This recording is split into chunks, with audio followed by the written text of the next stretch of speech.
Well, hello everybody. Here we are again talking about coaching. It's been a little break and we're glad to be back. It's been a little break because, well, Corona happened. And well, technically it's COVID SARS-2 because there are plenty of coronaviruses, but like I won't bore you with all the details because everybody's been talking about it. What we want to talk about is coaching, because we're talking about coaching. So how is this pandemic affecting coaches? How can coaches navigate this kind of pandemic? There's always opportunity in crisis. Some people are suffering greatly. Some people's businesses are booming. I think there's a huge range of different people and how they find themselves working or not working in this crisis. So there's lots and lots of questions that coaches have. I know a lot of coaches I've been talking to, some have more work than ever before and more than they can handle. Other coaches are really, really struggling to find clients. There's a lot of stories in people's heads about what people might or might not be able to afford. And so I think it's important that we talk about it. You know, I think it's important that we address some of those questions. So other than we usually do, which is, answering a specific question that somebody has asked us, I think it'd be useful to go through a series of those questions, with the overarching one being, as a coach, how do I navigate this crisis? So I kind of want to start by just kind of checking in with each of us, how we are experiencing this crisis. And because I know we've talked about this briefly before. Stevash, you have talked to a lot of coaches as well, and you've actually done a bit of research or a survey or asked what people's challenges are and what they're struggling with right now. And I know Nikki, as a coach who's recently qualified and starting out, I am particularly interested in what it's like for you. Mm-hmm. For me, it was kind of a mixed kind of bag. I've had a lot of new kind of consultations, but I've also had a lot of consultations canceled or postponed. So it's so and so. And I just want to hear from you guys what it's been like. Sure. Well, I'm happy to start. It's interesting, actually. For some reason, I've kind of experienced, from the coaching perspective, the time from the start of the lockdown as quite productive in terms of my own coaching. Be that having more time to do reading, but also having more time to reach out to clients who I've kind of had on my list, but just hadn't kind of touched base with. And I find I kind of have this newfound attitude about really wanting to put my effort and my time into these communications and just genuinely touching base with people and seeing how they are. So funnily enough, I've actually had quite a good response based on that. And I would say to some extent, in that sense, it's been quite a positive time for me with my coaching. I haven't found the fact that this is the beginning of my journey to some extent kind of a barrier at this stage. Mm-hmm. But I'm well aware of how that, of course, could be for many people. Perhaps for me, that's slightly circumstantial why it's worked out, or perhaps I'd already put in a bit of legwork by that time so that it just actually came into fruition just at the time as the lockdown happened. And actually the people I'm speaking to in terms of my coaching feel like this is a really great time for them to be doing this, because they also have, a lot more freed up time working from home, restructuring the way in which they work, using the coaching for that. So for my experience, I feel like the situation has actually encouraged and moved my coaching forward in that sense. The other thing I can say is, sorry? Yeah, sorry, I was just curious. What kind of legwork did you need in place for this to be kind of a more fruitful time in terms of practice? What's necessary for this to hit, and then instead of having no work, actually having more work? Well, I mean, I can't say that I have more work because I have nothing previous prior to compare it to. It just so happened that at the beginning of the year, I'd done a massive kind of reach out to a lot of people. I'd had a response from people who are interested in coaching, but then I went away to coach on a retreat abroad, and I came back just like 2 weeks before the whole lockdown happened, and had just kind of started to touch base after my travels with people, and then bang, lockdown happened. But somehow the people who I touched base with faced with, you know, between those two kind of correspondences, we're like, hey, actually, you know, quite communicative, and I've set up quite a few first meetings with people since, and continue to coach a couple of them after. So yeah, it's really the intention and the work I put in just before. Mm-hmm. Yeah, I found that people who had already been signed up to coaching, they were already my clients. They really appreciated the space where they can think about decisions they have to make, or perhaps just hold their shit together, you know, just kind of process and make sense of what's happening here. So with a lot of clients, I found we've kind of shifted the focus of the work to just deal with current matters and recontract and perhaps park what they came to coaching for initially, because there were more pressing matters. Mm-hmm. Other clients have just postponed the coaching because they really wanted to focus on a work project that's now completely on hold, you know. Mm-hmm. And then there's people who are kind of approaching me and saying, like, I need to make sense of this, or how do I take care of my well-being, or how, you know, how, like, these big existential crises coming up, both physically and philosophically. I don't know, Sivesh, what's it like for you? Yeah, for us, we've been really busy, right? You know, I run a company where we, you know, train people and we help them grow their business. But I agree very much with Nikki. You know, I think one of the reasons we're so busy right now is because of the work that we've done the 60 days to 90 days before the coronavirus started. Mm-hmm. Right. So we're taking a lot of, because I think, you know, coaching is very much a relationship business. So you build the relationships, and then, you know, sometimes it's a month later or 2 months later when, you know, when the client involves. Mm-hmm. Other than that, you know, we've really made a lot of changes. So we've gone from, just to give you an example, we've gone from doing one session with our group, doing 5 sessions a week with our group. So we have a group program. So we've really stepped up. We've gone from, you know, doing maybe like a Facebook Live once a week in our group, in our free group, doing it every day. So we've really stepped up in terms of service to potential clients, service to existing clients, and reaching out to people before they reach out to us, in terms of, you know, naturally clients are thinking about pausing or canceling. So we've been very proactive in terms of that. And I've been just really fortunate because I've had mentors and coaches who've helped me think a few steps ahead. So before my clients were messaging me about pausing, I already talked about that and how I can actually help them. And can I jump in with something quickly? Yeah, because sure. I think it's valuable to underline that it's relationship based, you know, and a lot of the relationship building work is happening before somebody signs up. Mm-hmm. Yeah. Because one of the questions, I certainly asked myself the question whether maybe I should, you know, create something, and I'm saying should, and as coaches, we usually pick up on that, but like, I thought about whether it might be useful to create something in response to the crisis right now. You know, reacting to what's happening, and then creating like a Corona package or a crisis navigation package, or, you know, something in response to what's happening right now.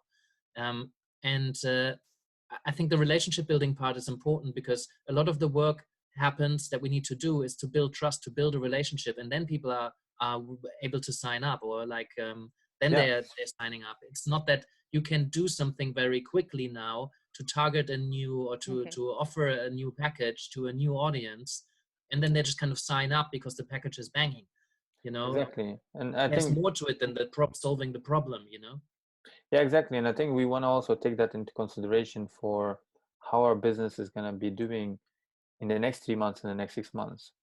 Because for those of us that just going to wait around until the virus goes, we, you know, those that wait will struggle and suffer, you know, potentially even go out of business. Because, you know, you probably have to do much, well, not actually probably, you will have to do so much more work than before to get the same results, right? So that, number one, the work has changed because there's so much more noise. So you're building relationships, but yes, some people will say like, hey, I can't afford it right now. You know, I got cut, pay cut, I lost my job, my business is suffering.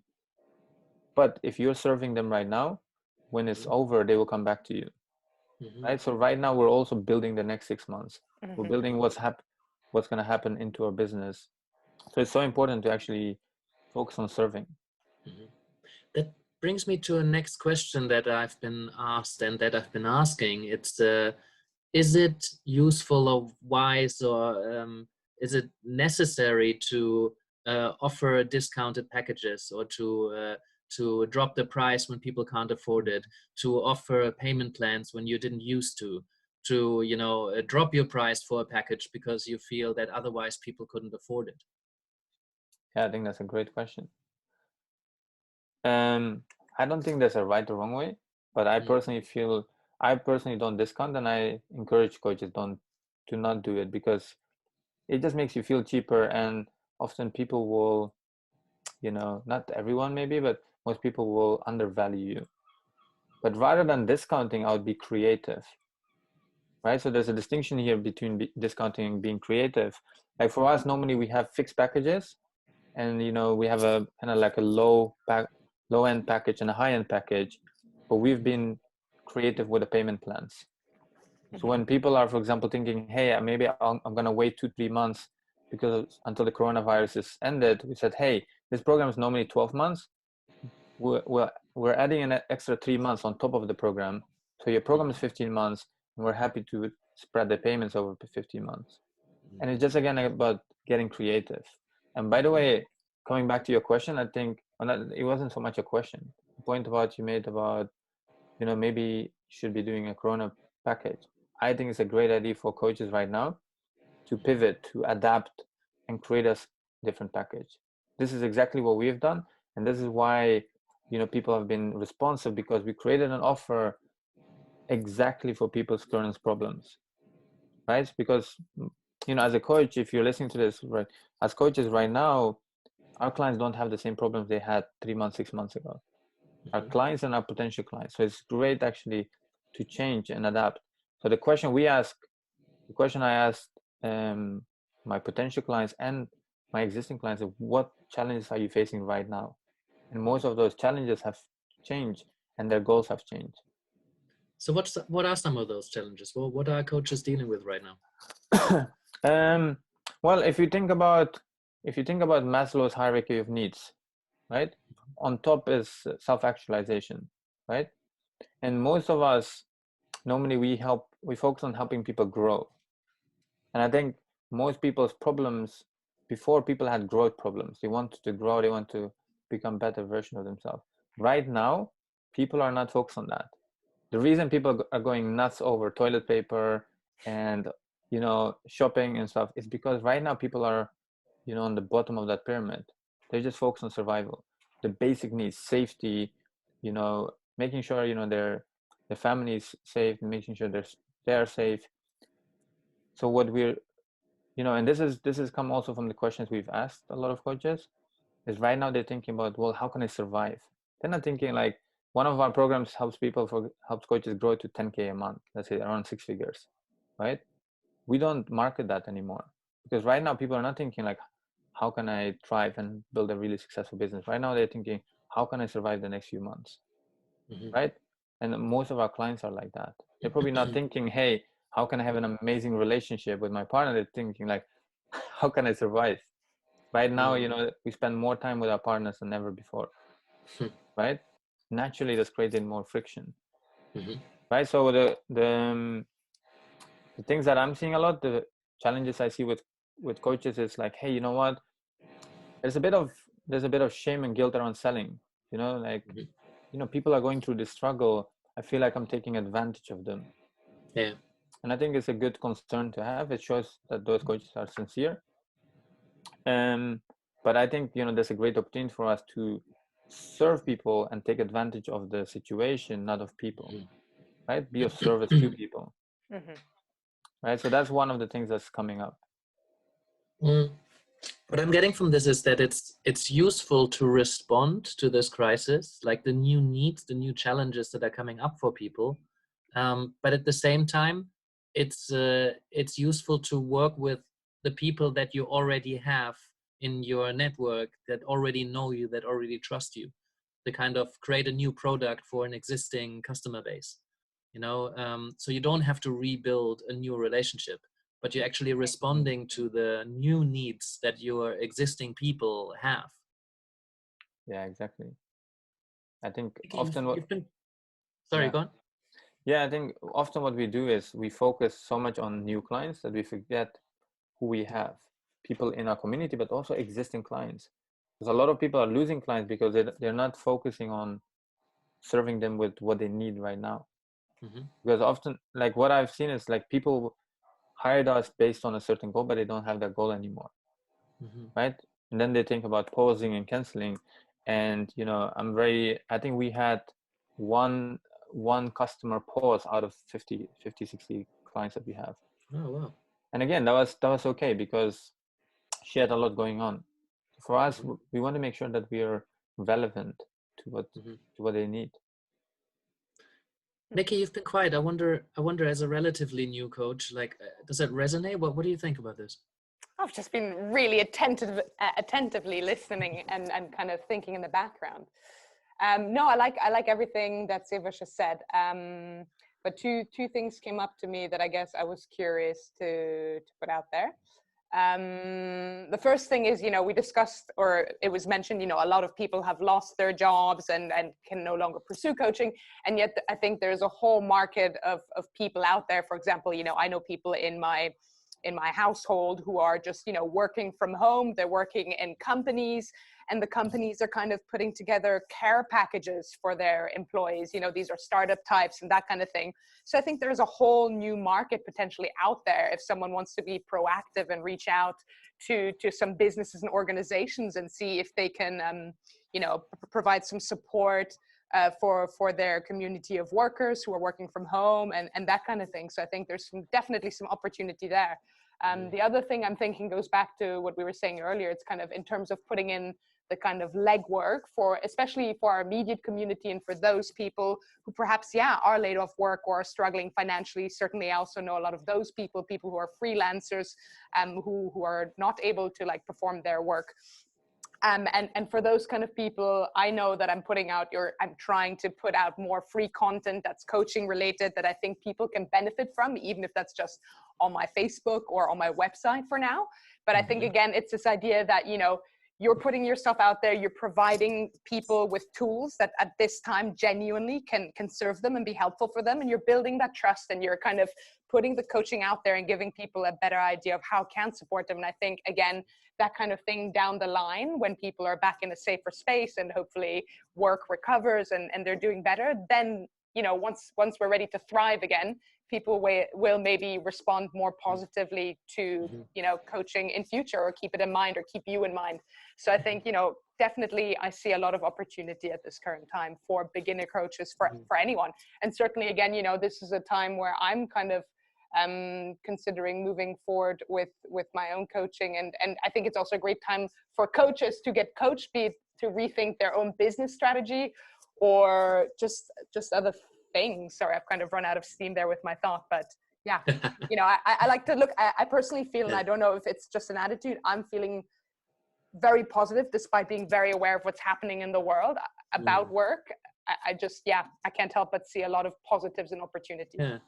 But I mean, that's how you are, and Perhaps. I noticed that in people, like people's values, people's character comes out in times of crisis. I've seen so many people give so much, and it just came across as very, very genuine. I've seen some coaches come out with stuff where I didn't feel it was genuine. Maybe it was, maybe it wasn't. But like, for example, there was this tweet by J.K. Rowling tweeted that all those life coaches, and there was in quotation marks, I think, if you're a life coach who is currently pressuring and shaming people, why you haven't learned a new skill, or why you're not getting opportunity out of this crisis, she was very critical of that. Wow. And a coaching colleague of mine posted it up and was concerned that it threw quite a bad light on coaches, life coaches in general. When I saw it a bit more differentiated, I thought, there are life coaches, or people who call themselves life coaches, or arguably life coaches, because there is no regulation around this, who are going straight into people's pain points, and it's probably an effective and a horrible strategy, you know. It's not effective in the long term. I don't think it's wise to do that. But to some extent, it works because people feel compelled to go work with somebody and make the best of this. It's not great for people's mental health because we're going through this collective trauma, really. And a lot of people, they are not able right now. They're not ready to engage with a life coach. They really need just space to hold themselves together or make sense. Perhaps they lost life as they know it, or perhaps even life, you know, a loved one. And they might not need coaching. They will need something else. I think it's important for everybody to reach out to somebody. I think talking helps, you know, and a good life coach will refer you to the right person to work with. May that be a grief counselor or a high performance coach, you know. But I think everybody would do good to reach out for help and talk to somebody if they have any resources left. And on that, like, so much free coaching opportunities, free counseling opportunities came out, not just for people on the front line, but generally, you know, people really show their true colors. A lot of them are. And, I think that's a good thing about a crisis like this. Yeah, I think what it does, right? I heard this phrase today. It says fear magnifies what's inside of people. And it's the same with money, right? Sometimes we say like, oh, well, money corrupts people. Well, it doesn't, right? It just magnifies what's already inside. And personally, like my view on J.K. Rowling, like I think she does a lot of these posts on purpose. You know, I think around a few months ago, she posted that, oh, well, you don't need to wake up 5 a.m. I wake up like 11 or something. You know, like the idea is, I think, because if you look at personal growth, right? Yes, there is, you know, I don't think personally like you have to wake up at 5 to be successful.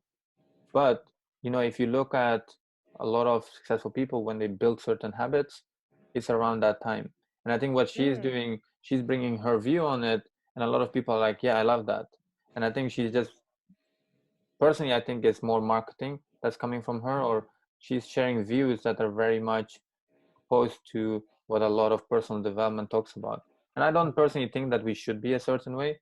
I know successful people that don't wake up 5 a.m. But I think she's just jumping on us, you know, because a lot of people were sharing that. I personally don't agree that you have to come up with a new skill, otherwise you're, you know, it's a loss. But we choose how we use this time, right? I think that goes straight into what you said about the shame and guilt about selling, you know. And I often bring the metaphor of a waiter who offers you coffee after your meal. Exactly. You know, you don't feel pressured to have coffee, you know, depending on, I mean, a good waiter will not pressure you to buy the coffee, and they will not be offended if you don't feel like having coffee right now, or, you know.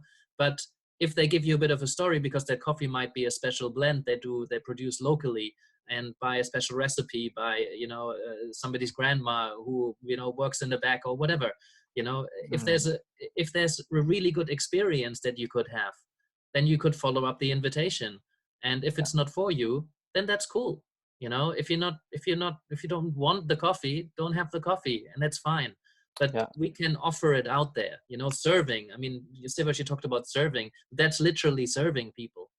Yeah, exactly. And I think it's, as a coach, if you want to grow your business right now, you have to just, you know, talk to more people, right? Like often we hear like business is a numbers game. I think that's very much true. You know, of course, we don't want to just go through people and act like they're just numbers. We want to get present with every single person. We want to focus on serving them, right? But at the end of the day, maybe like, you know, maybe before, out of every 3-4 people, 10 out of every 10 people that you spoke to or coached, maybe 3 people were signing up. Right now, that's probably going to go into 1 or 2. But it's about talking to the right people. I think one thing that Nikki touched upon is that, you know, having coaches ourselves, right? For me, you know, I'm in the process of hiring a new coach, and I think it's so important. Before I said, hey, you know what, I'll do that in 3 months, 4 months, because I have a lot of support from other mentors and business programs that I'm part of. But actually right now it's so important. We need to be walking our own talk. And that's what I see. There's an opportunity. Yes, there's maybe a lot of people on, like the average person maybe struggling, right? But if you look at, there are a lot of leaders right now that need coaching. Right? There are a lot of entrepreneurs that need coaching. There are people that are doing well, and they know that if they keep doing the same thing, they will slip up and they go into the red zone, right? And this is exactly the time they need coaching. Hey everybody! If you found this conversation helpful for you and your coaching practice, then there's a couple of ways that you can support the podcast and stay up to date with future episodes. Obviously, you can subscribe here on YouTube if that's your jam. If you want to get it straight into your inbox, never miss an episode, there's a link in the description to can sign up for our mailing list. You can leave us a review or follow us on Spotify and Apple Podcasts, and come join us on Facebook. We'll get the conversation going there. Obviously, leave us a comment. You can support us on Patreon. And any way you choose to do that, tell a friend, whatever you want to do. We really appreciate it, and we hope you get a lot out of it. So, see you next time.